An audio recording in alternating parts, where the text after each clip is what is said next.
আসসালামু আলাইকুম প্রিয় অষ্টম শ্রেণীর শিক্ষার্থীবৃন্দ, আশা করি সবাই অনেক ভালো আছো।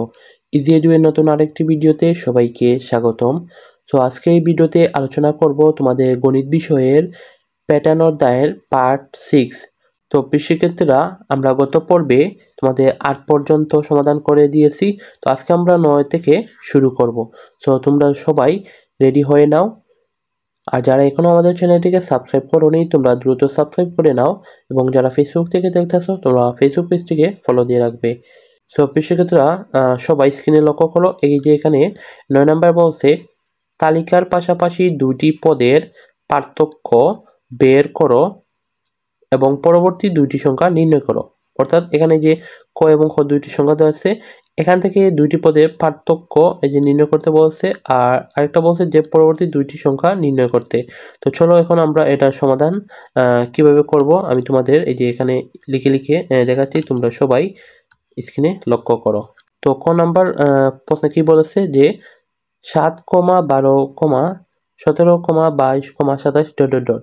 তো এখানে আমরা কি করব, দুটি পদের পার্থক্য এবং পরবর্তী দুইটি সংখ্যা নির্ণয় করব। তো এই যে আমরা পার্থক্য নির্ণয় করব দ্বিতীয় পদ থেকে প্রথম পদ, তাহলে এখানে পার্থক্য কত হচ্ছে, এখানে হচ্ছে কত 5। এই যে এখানে হচ্ছে 5। আবার এই যে 17 থেকে 12 এর পার্থক্য 5। আবার এই যে 22 থেকে 17 এর পার্থক্য 5। তারপর 27 থেকে 22 এর পার্থক্য হচ্ছে কিন্তু 5। তো আমরা পার্থক্য পেয়ে গেলাম। তো এখন আমরা বের করব দুটি পদের পরবর্তী দুইটি সংখ্যা। তাহলে যেহেতু প্রত্যেকটির ক্ষেত্রে ব্যবধান 5, তাহলে পরবর্তী সংখ্যা হবে এই যে 27-এর আমরা 5 যোগ করব, তাহলে কত পাবো 32। তাহলে এই যে 32-এর সাথে আমরা 5 যোগ করব, 32-এর সাথে যদি আমরা 5 যোগ করি তাহলে কত পাবো 37। অর্থাৎ আমরা যদি লক্ষ্য করি তাহলে পরবর্তী দুইটি সংখ্যা হবে 32 এবং 37। এটা হচ্ছে পরবর্তী সংখ্যা। আইএফপি সেক্ষেত্রে বুঝতে পেরেছ। তো তারপর এই যে খ নাম্বার যেটি দিয়েছে যে 6, 17, 28, 39, 50। তো এটার পার্থক্য আমরা নির্ণয় করব এই যে ঠিক কয়েল মতো 17 থেকে 6 বিয়োগ দিলে কত পাবো 11। তারপর এখান থেকে যে 28 থেকে আমরা 17 বিয়োগ দিলে কত পাবো 11। আবার এই যে 39 থেকে 28 আমরা যদি বিয়োগ করি তাহলে পাবো 11। আবার 50 থেকে 39 বিয়োগ দিলে 11। অর্থাৎ প্রতিটির ক্ষেত্রেই কিন্তু 11 পার্থক্য হচ্ছে।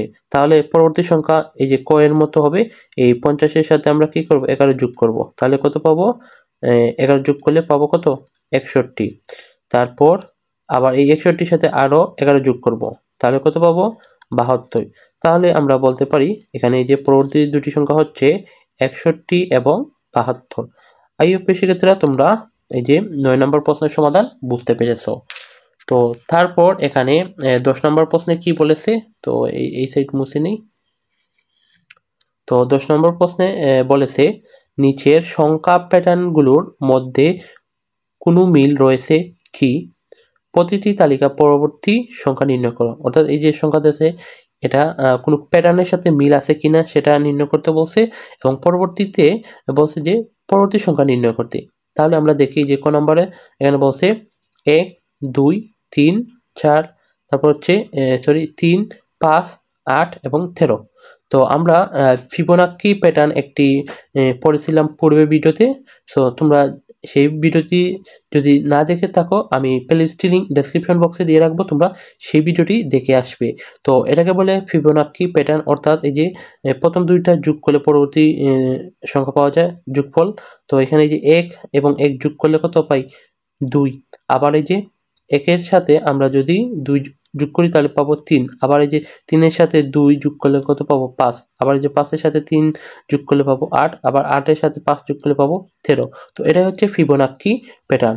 তাহলে আমরা এই পরবর্তী সংখ্যা কিভাবে নির্ণয় করব, তো এখানে কত 8-এর সাথে 13 যোগ করলে আমরা এই যে 5-এর সাথে এই 8 যোগ করলে পাই 13। তখন এই যে 13-এর সাথে 8 যোগ করলে আমরা পরবর্তী সংখ্যা পেয়ে যাব। তাহলে আমরা 13-এর সাথে 8 যোগ করলে কত পাবো 21। তাহলে এই যে পরবর্তী সংখ্যা কত হবে 21। আইইউপি সেক্ষেত্রে বুঝতে পেরেছো। তো তারপর খ নম্বর প্রশ্নটি লক্ষ্য করো, এখানে এই যে 4, 4, 5, 6, 8, 11।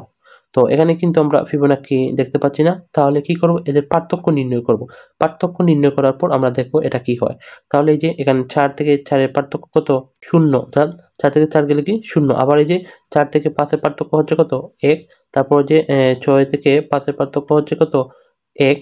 আবার এই যে 8 থেকে 6 এর পার্থক্য হচ্ছে 2। তারপর হচ্ছে 11 থেকে 8 এর পার্থক্য হচ্ছে 3। তাহলে যদি আমরা এখানে লক্ষ্য করি, এই যে নিচে কিন্তু ফিবোনাক্কি প্যাটার্ন হচ্ছে, অর্থাৎ এই যে 1 এবং 0 দুইটা যোগ করলে কত পাই, 1। আবার এই যে 1 আর 1 যোগ করলে কিন্তু 2 পাই।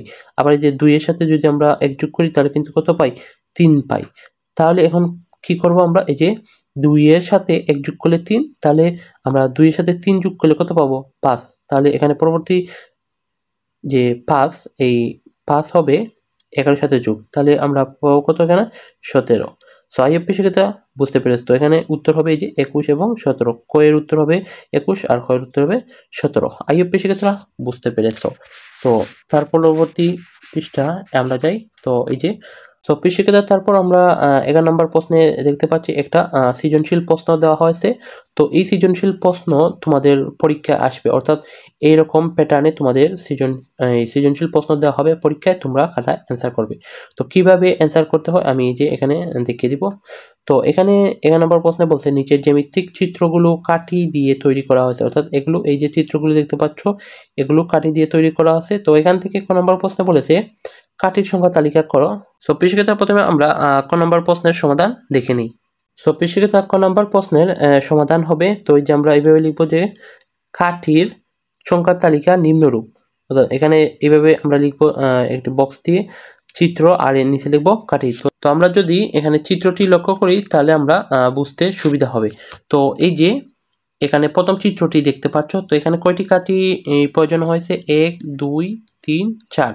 তাহলে এই যে আমরা এখানে লিখবো যে প্রথম চিত্রে কাঠির সংখ্যা হচ্ছে 4, তাহলে দ্বিতীয় চিত্রে কত হবে, 4 5 6 7, এই যে 7। তাহলে তৃতীয় চিত্র হবে 8 9 10, এই যে 10। তো অতএব আমরা লিখবো প্রথম দ্বিতীয় ও তৃতীয় চিত্রটিতে যথাক্রমে 4 7 10টি কাঠি আছে। আইএফপি সেক্ষেত্রে বুঝতে পেরেছি। তো তারপর এই যে খ নম্বর প্রশ্নে বলেছে তালিকার পরবর্তী সংখ্যাটি কিভাবে বের করবে তা ব্যাখ্যা করো। তো এই যে আমরা এর সমাধান এইভাবে লিখব, কাঠির সংখ্যাগুলোর দিকে লক্ষ্য করলে পাই কাঠির সংখ্যা প্রতিবার 3 করে বেড়েছে। অর্থাৎ এই যে এখানে যদি তোমরা লক্ষ্য করো, এই যে 4 থেকে 7 হয়েছে কত, পার্থক্য হচ্ছে 3। আবার এই যে 7 থেকে 10 হয়েছে, পার্থক্য হচ্ছে 3। তো এই কথায় বলা হয়েছে। সুতরাং 3 যোগ করলে পরবর্তী সংখ্যাটি পাওয়া যাবে। তো যেহেতু পার্থক্য 3 করে, তাহলে পরবর্তী সংখ্যা কত হবে, যে 3 যোগ করলে আমরা পাবো। তো এই যে লিখবো, অতএব সুতরাং 3 যোগ করলে পরবর্তী সংখ্যাটি পাওয়া যাবে। অতএব পরবর্তী সংখ্যাটি হবে এই যে 10 যোগ 3, 10 যোগ 3 সমান হচ্ছে কত, 13। এই সেক্ষেত্রে তোমরা ক নম্বর প্রশ্নের সমাধানটি বুঝতে পেরেছো। তো তারপর গ নম্বর প্রশ্নে বলেছে কাঠি দিয়ে পরবর্তী চিত্রটি তৈরি করো এবং তোমার উত্তর যাচাই করো। তো চলো গ নম্বর প্রশ্নের সমাধানটিও দেখে আসি। তো এই যে গ নম্বর প্রশ্নের সমাধান দেওয়া আছে, পরবর্তী চিত্রটি হবে, তো পরবর্তী চিত্রটি হবে এই যে এখানে এই যে চিত্র দেওয়া আছে, এখানে কাঠির সংখ্যা হচ্ছে কত, 13টি। অর্থাৎ এই যে 1 2 3 4 5 6 7 8 9 10 11 12 13। তো তারপর লিখবো আবার খ হতে পাই তালিকার পরবর্তী সংখ্যা হবে কত, 13। অতএব উত্তরে সত্যতা যাচাই হলো। তো এই ছিল গ নম্বর প্রশ্নের সমাধান। তো আইএফপি শিক্ষিতা তোমরা 11 নম্বর সৃজনশীলটি বুঝতে পেরেছ। তো তারপর এখানে আরেকটি সৃজনশীল দেওয়া আছে যে 12 নম্বরে। এখানে বলছে দিয়াশলয়ের কাঠি দিয়ে নিচের ত্রিভুজগুলোর প্যাটার্ন তৈরি করা হয়েছে। তো এই যে এখানে আমরা চিত্রগুলো দেখতে পাচ্ছি। তো এখান থেকে এই যে ক খ গ এই 3টি প্রশ্নের উত্তর করতে হবে। তো চলো প্রিয় শিক্ষার্থীরা আমরা এই 12 নম্বর সৃজনশীল প্রশ্নের সমাধান দেখে আসি।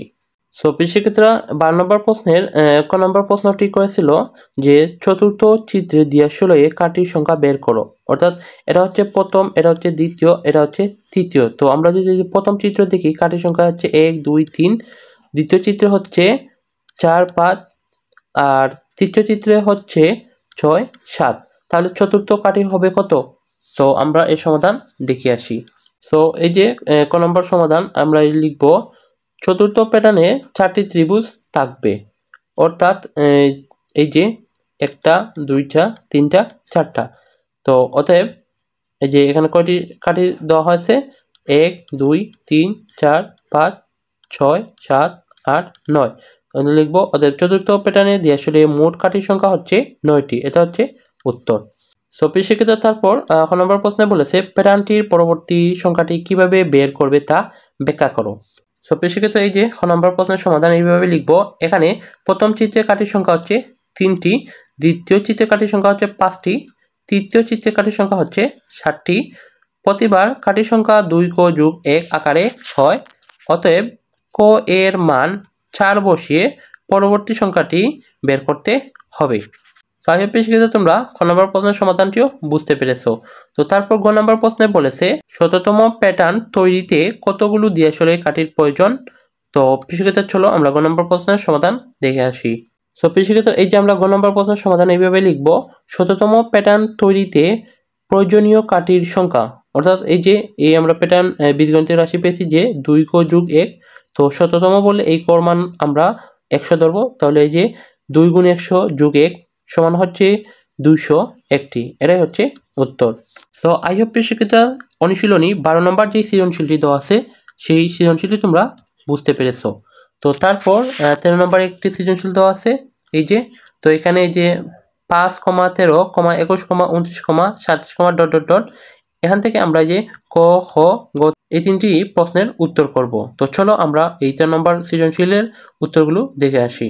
সো প্রিয় শিক্ষার্থীরা 13 এর ক নম্বর প্রশ্নে বলেছে 29 ও 37কে দুটি বর্গের সমষ্টি রূপে প্রকাশ করো। তো এই যে ক নম্বর প্রশ্নের সমাধান আমরা এইভাবে লিখব যে 29 ও 37কে দুইটি বর্গের সমষ্টি রূপে প্রকাশ করা হলো যে এই যে 29কে যদি আমরা ভাঙাই তাহলে পাবো যে 25 যোগ 4। এভাবে যদি লিখি তাহলে আমরা কিন্তু দুটি বর্গের সমষ্টি রূপ পেয়ে যাবো। অর্থাৎ দুইটি বর্গ যে 5-এর উপরে যদি আমরা বর্গ করি আর 2-এর উপরে বর্গ করি, যে 5-এর উপরে বর্গ হচ্ছে 25 আর 2-এর উপরে বর্গ করলে কত পাবো? 2 না 4। অর্থাৎ এই যে 25 যোগ 4 সমান কত? 29। তো এটা হচ্ছে এই 29-এর দুটি বর্গের সমষ্টি রূপ। তো এখন আমরা এই যে 37-এর এই দুইটি বর্গের সমষ্টি রূপ বের করব। তাহলে এই যে 36 যোগ 1, অর্থাৎ যে 6-এর উপর আমরা যদি বর্গ করি তাহলে পাবো কত? 36। আর 1-এর উপরে যদি আমরা বর্গ করি তাহলে পাবো 1। তো এটাই হচ্ছে ক নম্বর প্রশ্নের উত্তর। আই হোপ তোমরা বুঝতে পেরেছো। তারপর খ নম্বর প্রশ্নে বলেছে তালিকার পরবর্তী 4টি সংখ্যা নির্ণয় করো। তো এই যে এখানে যে তালিকা দেওয়া আছে 5, 13, 21, 29, 37, এর পরবর্তী বলছে কি তালিকার পরবর্তী 4টি সংখ্যা নির্ণয় করতে। তো এই যে আমরা এই সমাধানগুলো এইভাবে লিখব যে দেওয়া আছে তালিকার সংখ্যাগুলো, অর্থাৎ 5, 13, 21, 29, 37। তো এখানে এই যে পার্থক্য হচ্ছে 13 থেকে 8-এর পার্থক্য হচ্ছে 5-এর পার্থক্য হচ্ছে কত? 8। তারপর এই যে এখানে সব কিন্তু পার্থক্য সমান, অর্থাৎ 8। তো আমরা এইভাবে লিখব পাশাপাশি দুইটি সংখ্যার পার্থক্য এত, যেহেতু পরবর্তী সংখ্যাটি পূর্ববর্তী সংখ্যা হতে 8 করে বৃদ্ধি পায়, সুতরাং তালিকার পরবর্তী সংখ্যা হলো, তো এই যে 37-এর সাথে 8 যোগ হবে, এইভাবে প্রতিবার 8 যোগ হবে। এই যে 37-এর সাথে 8 যোগ হবে 45, তারপর 45-এর সাথে 8 যোগ হবে 53, 53-এর সাথে 8 যোগ হলে 61, 61-এর সাথে 8 যোগ হবে 69। অতএব তালিকার পরবর্তী 4টি সংখ্যা হবে 45, 53, 61, 69। এটা হচ্ছে ক নম্বর প্রশ্নের উত্তর। আগে তোমরা বুঝতে পেরেছো। তো তারপর গ নম্বর প্রশ্নে বলেছে তালিকার প্রথম 50টি সংখ্যার সমষ্টি নির্ণয় করো। তো আমরা তালিকার প্রথম 50টি সংখ্যার সমষ্টি নির্ণয় করব কিভাবে, সেটাই যে তোমরা লক্ষ্য করো স্ক্রিনে। তো আমরা লিখব এখানে প্রথম সংখ্যা 5 সমান 8 গুণ 1 মাইনাস 3, অর্থাৎ আমরা এই যে 8-এর সাথে 1 গুণ করে 8-কে 8 আর মাইনাস 3 হচ্ছে 5। তারপর আমরা 13 পাই যে 8 গুণ 2, অর্থাৎ 8 গুণে 16, 16 থেকে আমরা যদি 3 বিয়োগ দিই তাহলে কত পাবো? 13। তারপর এটাও এই যে তৃতীয় সংখ্যা হবে 21, তৃতীয় সংখ্যা 21 কীভাবে আমরা লিখতে পারি? 8 গুণ 3, অর্থাৎ 3 8 24, 24 থেকে যদি আমরা 3 বিয়োগ দিই তাহলে পাবো 21। তো তারপর যে ডট ডট ডট দিয়ে আমরা লিখবো যে দেখা যাচ্ছে প্রতিবার সংখ্যাগুলো 8 ক মাইনাস 3 আকারে পাওয়া যায়। তো তারপর আমরা লিখবো যে অতএব 50তম সংখ্যা, তো যেহেতু এখানে 50তম বসে তাই ক এর মান হবে 50। তাহলে এই 8 এর সাথে 50 গুণ করব, তারপর বিয়োগ করব 3, 50 গুণ করে 400 আর বিয়োগ দিলে হবে 397। এবং পদ সংখ্যা কত 50। তো এই সমষ্টির সূত্র হচ্ছে প্রথম সংখ্যা যোগ শেষ সংখ্যা গুণ পদ সংখ্যা আর ভাগ হচ্ছে 2। তো এখানে হচ্ছে প্রথম সংখ্যা কত, প্রথম সংখ্যা হচ্ছে 5 আর শেষ সংখ্যা হচ্ছে যে 397 আর পদ সংখ্যা হচ্ছে 50। তাহলে আমরা এই যে মান বসাবো, তারপর কাটাকুটি করব। তো এখানে এই যে মান বসিয়ে দেওয়া আছে, তো 2 দিয়ে আমরা 50কে ভাগ করলে কত পাবো 25, আর এই দুইটা যোগ করবো, এই দুইটা যোগ করলে পাবো 402 আর 25-এর সাথে গুণ দিব, 25-এর সাথে গুণ দিলে আমরা অ্যান্সার পাবো কত 10,050। এটা হচ্ছে অ্যান্সার। তো আইইউপি শিক্ষার্থীরা বুঝতে পেরেছো। সো আইইউপি শিক্ষার্থীরা তোমরা অনুশীলন 3 নম্বর প্রশ্নের সমাধানটিও বুঝতে পেরেছো। সো শিক্ষার্থীরা তারই সাথে সাথে আমাদের অধ্যায় 1 অর্থাৎ প্যাটার্ন যে অধ্যায়টি ছিল এই অধ্যায় সম্পূর্ণ আমাদের শেষ হলো। তো এই অধ্যায় তোমরা কতটুকু বুঝেছো কমেন্ট বক্সে জানিয়ে দিবে। আর প্রিয় শিক্ষার্থীরা পরবর্তী কোন অধ্যায়ের উপর ভিডিও নিয়ে আসবো তোমরা দ্রুত সবাই কমেন্ট বক্সে জানিয়ে দাও, আমি ইনশাল্লাহ চেষ্টা করব সেই অধ্যায়ের উপর ভিডিও বানিয়ে দিতে। তো সবাইকে নেক্সট ভিডিও দেখার আমন্ত্রণ জানিয়ে আজকের ভিডিও এখানে শেষ করছি। আল্লাহ হাফেজ।